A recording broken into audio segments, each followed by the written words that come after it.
Welcome. This is video 2 of 3 on Bleyl Engineering's custom subassembly for the modeling of ponds. Please view all 3 videos before using this subassembly in your workflow. Hello again. You can see here that I have already created the assembly for the pond corridor.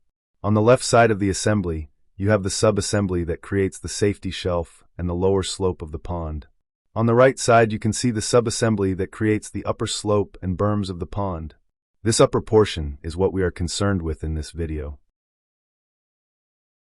I will first right-click on the subassembly and select the subassembly properties. Inside the dialog box, I select the Parameters tab. Inside the Parameters tab, I will set the parameters discussed in the first video. First, the top of berm elevation. Then the interior and exterior berm slopes. Next, I set the top of berm and maintenance berm widths. And finally, the side slopes for the back slope swale. In our drawing, we have already established the location of the top of the safety shelf. This will be our baseline for the corridor. We now have all we need to complete the first build of our corridor. I select Create Corridor to open the Create Corridor dialog box.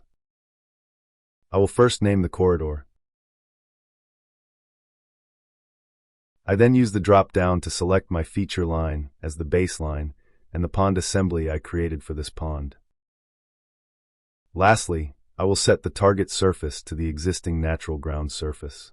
We learned about the use of this surface target in the first video of this series. Now, before applying, I will set the frequency on curves to a tighter frequency for a smoother look around curves.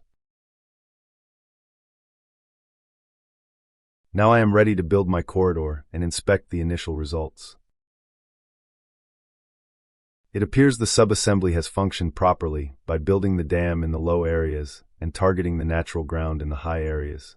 In Object Viewer, you can more closely see how the corridor has constructed the pond.